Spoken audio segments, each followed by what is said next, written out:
dipersembahkan oleh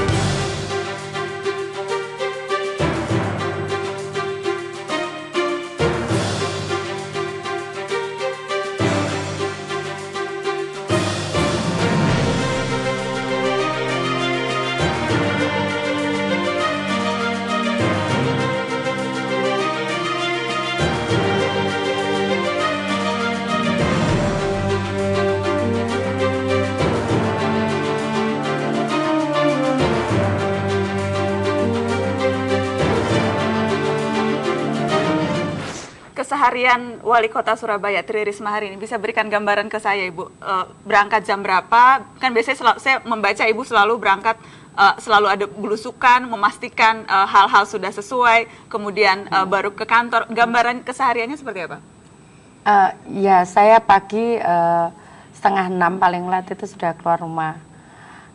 Orang tidak bisa nerka saya juga kadang tidak tahu saya mau kemana. Tiba-tiba saya ngomong sama ajudan saya mau ke barat, saya mau ke utara. Saya itu tanpa perencanaan, tapi biasanya ada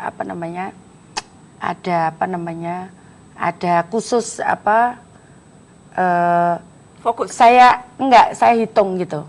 Jadi jam berapa saya paling pagi acara saya yang sudah komitmen gitu kan.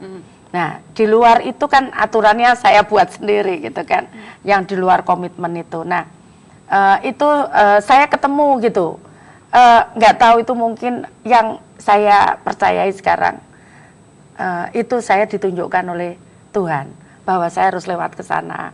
Nanti ketemu aja di situ. Ketemu, contohnya ketemu misalkan tiba-tiba saya nemukan, loh anak ini kenapa pagi-pagi kok duduk di gardu gitu, bodohnya orang. Kenapa anak ini gitu? Oh ternyata setelah saya cek itu anaknya siapa? Kok pagi-pagi duduk di situ? Terus oh ya Bu, ini ibunya udah meninggal, ditinggal bapaknya. Terus sekarang siapa yang lawat? Tetangganya. Terus saya undang tetangganya, saya ajak ke kantor kelurahan, saya panggil dinas sosial. Ini kalau tak ambil boleh enggak? Saya bilang gitu. Kalau diambil tetangganya kan saya juga khawatir bagaimana pendidikannya, bagaimana. Oh ya Bu. Akhirnya tetangganya, ayo saya lihat, saya kan punya kayak asrama begitu. Kita ajak ke sana tetangganya supaya dia yakin bagaimana kami memelihara anak-anak, merawat anak-anak. Nah kita ajak ke sana tetangganya, oh ya Bu Risma, sekarang di sana anak ini, dan anak ini ternyata luar biasa sekarang. Itu ditemukan dari belusukan. Iya. Apalagi yang Ibu temukan biasanya kalau belusukan pagi? Kadang juga proyek nggak beres gitu kan. Proyek nggak beres gitu. Jadi seperti yang tadi Ibu marah-marah itu. Kalau itu kan memang ada laporan. Jadi kadang saya jalan gitu, ini proyek kok kayak gini gitu. Terus habis itu ya saya tunggu kamu di sini. Coba ya saya selesaikan di situ juga gitu. Saya tunggu di sini. Ini coba kenapa proyek kayak gini? Ini kenapa belum ini gitu. Kayak seperti itu. Jadi memang kadang-kadang kayak ada mengatur begitu, tapi pasti nemu sesuatu saya. Dan selalu Ibu begitu menemukan sesuatu harus langsung selesai? Iya, harus selesai. Karena kalau enggak kan tertunda, nanti kan ada masalah berikutnya, saya kan harus ngurus yang lain gitu. Nanti kalau enggak kan rangkep gitu di situ. Nah, kalau saya berdiri di situ kadang-kadang terus warga ngadu soal apa, macam-macam. Soal sekolah, soal apa, sampai soal PDAM macet, soal apa di situ. Ya udah saya selesaikan di situ. Bu Risma, saya juga ingin membahas soal yang sempat ramai dan sampai sekarang pun masih terus ramai soal KBS, kebun binatang. Dari kacamata Ibu, karena ada banyak sekali info berseliweran, ada banyak yang terlihat nyata di media adalah ini ada banyak kubu. Ada kubu ini, kemudian perseteruan tidak habis, masing-masing saling klaim kebenaran. Apa yang Ibu lihat sesungguhnya persoalan KBS? Saya terus terang juga sebenarnya awalnya tidak tertarik.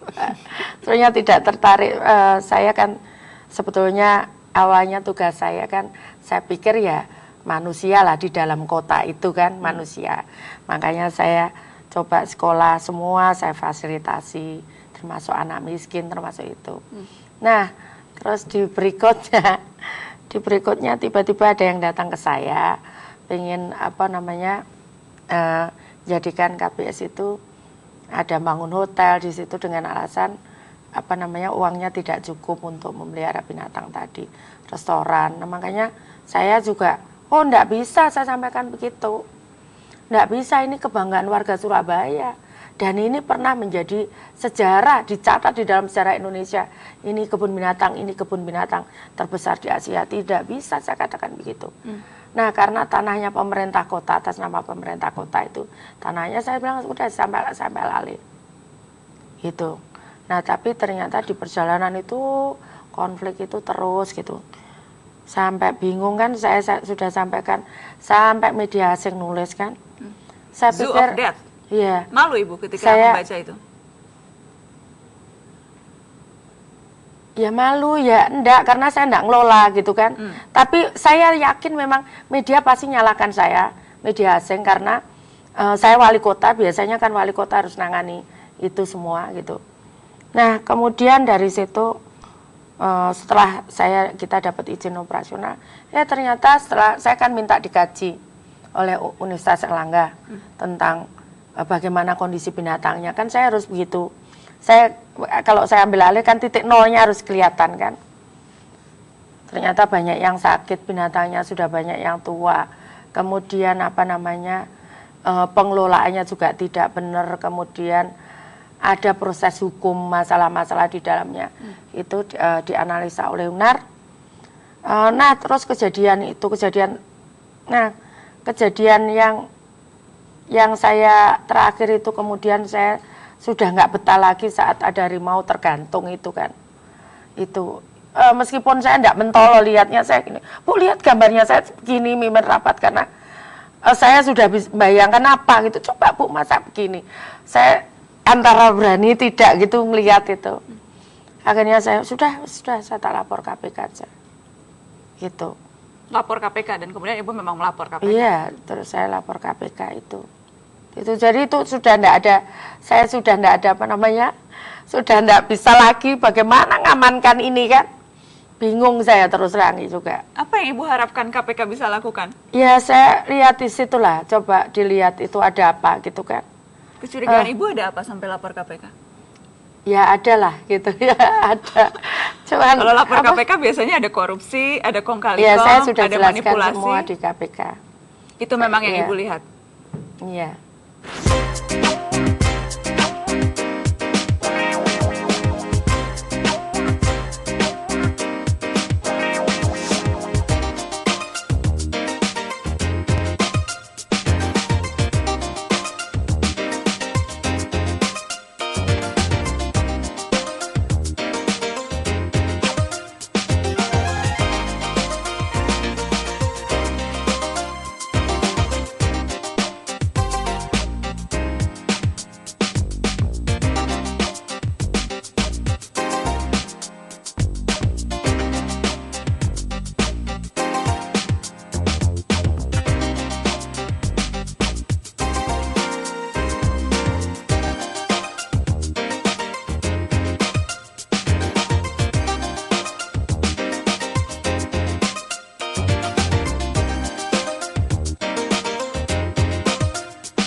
Saya tidak tega mau.